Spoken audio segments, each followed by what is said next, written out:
ಸ್ನೇಹಿತರೆ ನಮಸ್ಕಾರ. ಹೊಸ ದಿಗಂತ ಡಿಜಿಟಲ್ ಚಾನೆಲ್ಗೆ ಸ್ವಾಗತ.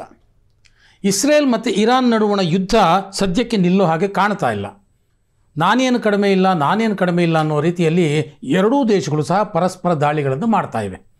ಇಸ್ರೇಲ್ ದಾಳಿ ಸ್ವಲ್ಪ ಜೋರಾಗಿದೆ ಅಂತಲೇ ಹೇಳಬೇಕಾಗತ್ತೆ. ಅದಕ್ಕೆ ತಕ್ಕಾಗೆ ಇರಾನ್ ಕೂಡ ಇಸ್ರೇಲ್ ನಿರೀಕ್ಷೆ ಮಾಡದ ರೀತಿಯಲ್ಲಿ ಟೆಲ್ ಅವೀವ್ ಮೇಲೆ ಸಾಕಷ್ಟು ಮಿಸೈಲ್ಗಳನ್ನು ಹಾಕಿತ್ತು. ಅದು ಸಾಕಷ್ಟು ಹಾನಿಯೂ ಆಗಿತ್ತು, ಸಾಕಷ್ಟು ಸಾವು ನೋವುಗಳು ಸಹ ಇಸ್ರೇಲ್ನಲ್ಲಿ ಸಂಭವಿಸಿತ್ತು. ಇದು ನಿಜಕ್ಕೂ ಸಹ ಇಸ್ರೇಲ್ ಈ ಮಟ್ಟದ ದಾಳಿ ಇರಾನ್ನಿಂದ ಆಗುತ್ತೆ ಅನ್ನುವಂಥ ನಿರೀಕ್ಷೆಯನ್ನು ಮಾಡಿರಲಿಲ್ಲ. ಬಹುಶಃ ಜಗತ್ತು ಕೂಡ ಮಾಡಿರಲಿಕ್ಕಿಲ್ಲ. ಹೀಗಿರುವಾಗ ಇಸ್ರೇಲ್ ಸುಮ್ಮನೆ ಬಿಡುತ್ತಾ? ಇರಾನ್ಗಿಂತಲೂ ಎಷ್ಟೋ ಪಟ್ಟು ಹೆಚ್ಚು ಶಕ್ತಿಶಾಲಿಯಾಗಿರುವಂಥ ಇಸ್ರೇಲ್ ಒಂದೊಂದೇ ಟಾರ್ಗೆಟ್ಗಳನ್ನು ಮಾಡಿ ಆ ಟಾರ್ಗೆಟ್ಗಳ ಮೇಲೆ ತನ್ನ ಮಿಸೈಲ್ ದಾಳಿಗಳನ್ನು, ಡ್ರೋನ್ ದಾಳಿಗಳನ್ನು ಬಲವಾಗಿ ಮಾಡ್ತಾ ಇದೆ. ನಿನ್ನೆ ಒಂದು ವಿಡಿಯೋ ವೈರಲ್ ಆಗಿದೆ, ನೀವು ನೋಡಿರ್ಬೋದು. ಇರಾನಿನ ಸರ್ಕಾರಿ ಟೆಲಿವಿಷನ್ ಕೇಂದ್ರದ ಮೇಲೆ ಇಸ್ರೇಲ್ ದಾಳಿ ಮಾಡ್ತು. ಲೈವ್ ನ್ಯೂಸ್ ಓದುತ್ತಾ ಇದ್ದಂಥ ಆ್ಯಂಕರ್, ಅವರು ಬುರ್ಕಾ ಹಾಕ್ಕೊಂಡ್ರೆ ಅಲ್ಲಿ ನ್ಯೂಸ್ ಓದ್ತಾರೆ. ಸೊ ಅವರು ಭಯಭೀತರಾಗಿ ಎದ್ದು ಓಡಿ ಹೋಗುವಂಥ ಒಂದು ಸನ್ನಿವೇಶವನ್ನು, ಆ ವಿಡಿಯೋವನ್ನು ಬಹುಶಃ ನೀವೆಲ್ಲರೂ ಇಷ್ಟೊತ್ತಿಗೆ ನೋಡಿರ್ತೀರಿ. ಅಂದರೆ ಇರಾನಿನಲ್ಲಿ ಯಾವ ರೀತಿಯ ಭಯಗ್ರಸ್ತ ವಾತಾವರಣ ಇದೆ ಅನ್ನೋದು ಇದರಿಂದ ಗೊತ್ತಾಗುತ್ತೆ. ಸೊ ಈಗ ಈ ಯುದ್ಧ ಯಾವ ಸ್ವರೂಪ ಪಡ್ಕೊಳ್ತಾ ಇದೆ ಅನ್ನುವಂಥದ್ದು ನಾವು ಯೋಚನೆ ಮಾಡಬೇಕಾದಂಥ ವಿಚಾರ. ಯುದ್ಧ ದಿನೇ ದಿನೇ ಹೆಚ್ಚು ಭೀಕರತೆಯನ್ನು ಪಡ್ಕೊಳ್ತಿರೋ ಸಂದರ್ಭದಲ್ಲಿ ಒಂದೊಂದೇ ಮುಸ್ಲಿಂ ರಾಷ್ಟ್ರಗಳು ಸಹ ಇರಾನ್ನ ಬೆಂಬಲಕ್ಕೆ ನಿಲ್ತಾ ಇವೆ. ಮುಸ್ಲಿಂ ದೇಶಗಳ ಪೈಕಿ ಟರ್ಕಿ ಈಗಾಗಲೇ ಇರಾನ್ಗೆ ತನ್ನ ಬೆಂಬಲವನ್ನು ಘೋಷಿಸಿದೆ. ಇಸ್ರಾಲ್ ತಕ್ಷಣವೇ ತನ್ನ ದಾಳಿಗಳನ್ನು ನಿಲ್ಲಿಸಬೇಕು ಅಂತ ಮಾತಾಡಿದೆ. ಸೌದಿ ಅರೇಬಿಯಾ ಕೂಡ ಇರಾನ್ಗೆ ಬೆಂಬಲ ಸೂಚಿಸಿದೆ. ಅದಲ್ಲದೆ ಈಜಿಪ್ಟ್ ಬೆಂಬಲ ಸೂಚಿಸಿದೆ. ಅಷ್ಟೇ ಅಲ್ಲ, ಆಫ್ಘಾನಿಸ್ತಾನ ಬೆಂಬಲ ಸೂಚಿಸಿದೆ. ಬಹಳಷ್ಟು ದೇಶಗಳು, ಆಫ್ರಿಕನ್ ದೇಶಗಳು ಕೆಲವು ಇರಾನ್ಗೆ ಬೆಂಬಲ ಸೂಚಿಸಿವೆ. ಸೊ ಸಾಕಷ್ಟು ಮುಸ್ಲಿಂ ದೇಶಗಳು ಇರಾನ್ಗೆ ಬೆಂಬಲ ಸೂಚಿಸಿವೆ, ಬಹಿರಂಗವಾಗಿ, ಅಧಿಕೃತವಾಗಿ. ಆದರೆ ಇಲ್ಲಿ ಪ್ರಶ್ನೆ ಹೇಳೋದು, ಪಾಕಿಸ್ತಾನ ಅಧಿಕೃತವಾಗಿ ಇರಾನ್ಗೆ ಬೆಂಬಲ ಸೂಚಿಸಿದೆಯಾ ಅನ್ನುವಂಥದ್ದು. ಪಾಕಿಸ್ತಾನದ ಸಂಸತ್ನಲ್ಲಿ ಮಾತಾಡ್ತಾ ಅಲ್ಲಿನ ರಕ್ಷಣಾ ಸಚಿವರೇನೋ ಘಂಟಾಘೋಷವಾಗಿ ಹೇಳಿದರು, ಏನು, ಇರಾನ್ಗೆ ನಮ್ಮ ಬೆಂಬಲ ಇರಬೇಕು, ಮುಸ್ಲಿಂ ದೇಶಗಳೆಲ್ಲರೂ ಒಂದಾಗಿ ಇಸ್ರೇಲ್ ವಿರುದ್ಧ ಹೋರಾಟ ಮಾಡಬೇಕು ಅನ್ನುವಂಥ ಮಾತುಗಳನ್ನು ಅಲ್ಲಿನ ಸಂಸತ್ನಲ್ಲಿ ಅಲ್ಲಿನ ರಕ್ಷಣಾ ಸಚಿವ ಖ್ವಾಜಾ ಆಸಿಫ್ ಇರ್ಬೋದು ಅಥವಾ ಶಾಬಾಸ್ ಶರೀಫ್ ಇರ್ಬೋದು. ಶಾಬಾಸ್ ಶರೀಫ್ ಇನ್ನೂ ಇದುವರೆಗೆ ಏನೂ ಮಾತಾಡಿಲ್ಲ ಅಧಿಕೃತವಾಗಿ. ಅಲ್ಲಿನ ರಕ್ಷಣಾ ಸಚಿವರೇ ಹೆಚ್ಚೆಚ್ಚು ಮಾತಾಡ್ತಾ ಇದ್ದಾರೆ. ಸೊ ಅವರು ನಮ್ಮ ಬೆಂಬಲ ಇರಾನ್ಗೆ ಅನ್ನುವಂಥ ಮಾತನ್ನು ಅಲ್ಲಿನ ಸಂಸತ್ನಲ್ಲಿ ಹೇಳಿದರು. ಆದರೆ ಅಧಿಕೃತವಾಗಿ ಜಾಗತಿಕ ವೇದಿಕೆಯಲ್ಲಿ ನನ್ನ ಬೆಂಬಲ, ಅಂದರೆ ಪಾಕಿಸ್ತಾನದ ಬೆಂಬಲ ಇರಾನ್ಗಿದೆ ಅನ್ನುವಂಥ ಮಾತನ್ನು ಪಾಕಿಸ್ತಾನ ಇದುವರೆಗೆ ಹೇಳಿಲ್ಲ.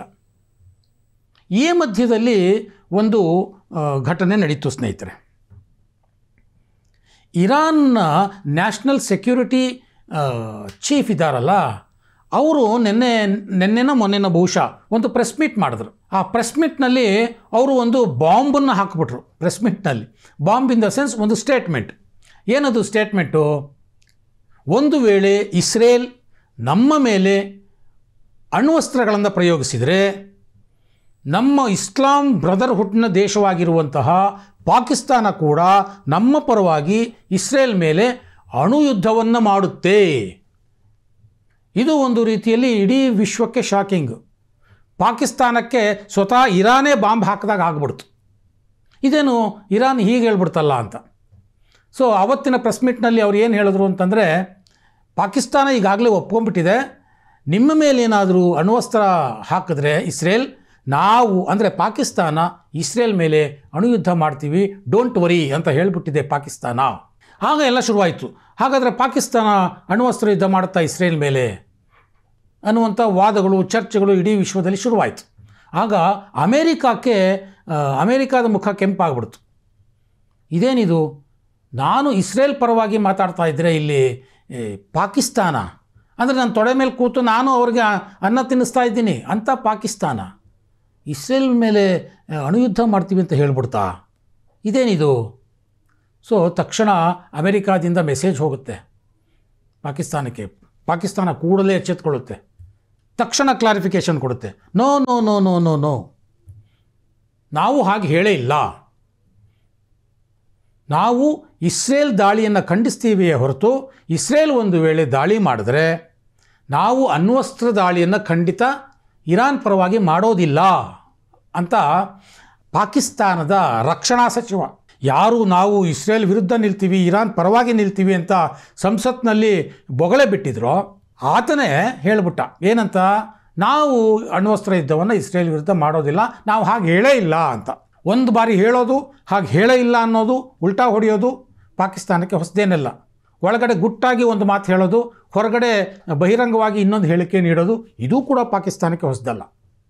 ಹಾಗಾಗಿ ಒಂದು ರೀತಿಯಲ್ಲಿ ಈಗ ಇರಾನ್ನಲ್ಲಿ ಏನು ಯೋಚನೆ ಬಂದಿದೆ ಅಂತಂದರೆ, ಪಾಕಿಸ್ತಾನ ಇರಾನ್ಗೆ ಮೋಸ ಮಾಡ್ತಾ, ಬೆನ್ನಿಗೆ ಚೂರಿ ಹಾಕ್ತಾ ಅನ್ನುವಂಥ ವಾದಗಳು ಈಗ ಇರಾನ್ನ ಜನತೆಯಲ್ಲಿ, ಇರಾನ್ ಆಡಳಿತಗಾರರಲ್ಲಿ ಸೃಷ್ಟಿಯಾಗಿದೆ. ಸಹಜ ಸ್ನೇಹಿತರೆ, ಪಾಕಿಸ್ತಾನದ ಈ ಸ್ಥಿತಿ ಯಾರಿಗೂ ಬರಬಾರದು.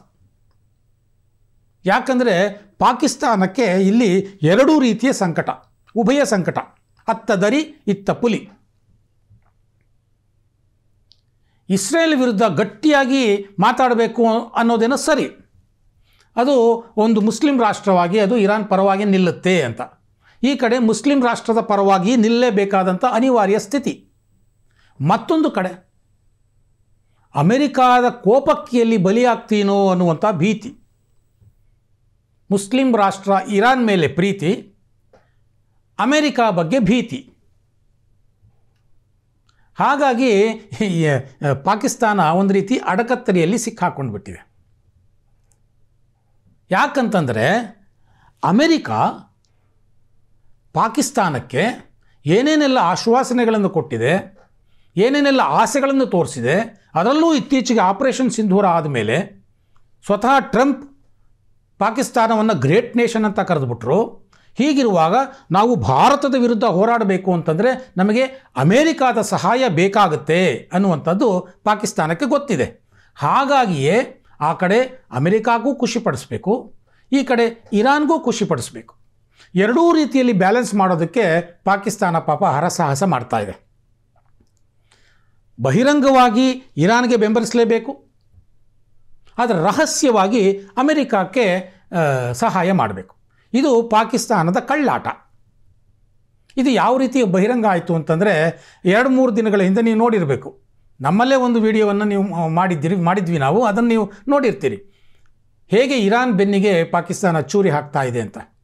ಸೊ ಇರಾನ್ ಬಾರ್ಡರ್ನಲ್ಲಿ ತನ್ನ ಡ್ರೋನ್ಗಳನ್ನು ಬಿಟ್ಟು, ತನ್ನ ಮಿಸೈಲ್ಗಳನ್ನು ಬಿಟ್ಟು, ತನ್ನ ಯುದ್ಧ ವಿಮಾನಗಳನ್ನು ಹಾರಾಡೋದಕ್ಕೆ ಬಿಟ್ಟು, ಇರಾನ್ ಒಳಗಿನಿಂದ ರಹಸ್ಯ ಡಿಜಿಟಲ್ ಮಾಹಿತಿಗಳನ್ನು ಪಾಕಿಸ್ತಾನ ತರಿಸ್ಕೊಳ್ತಾ ಇದೆ, ಅದನ್ನು ತಕ್ಕೊಳ್ತಾ ಇದೆ, ಅದನ್ನು ಆ ಇನ್ಫಾರ್ಮೇಷನ್ಗಳನ್ನು ಅಮೆರಿಕಾಗೆ ಕಳಿಸ್ತಾ ಇದೆ ಅನ್ನುವಂಥ ವರದಿಗಳು 2-3 ದಿನಗಳ ಹಿಂದೆ ಬಂದಿತ್ತು.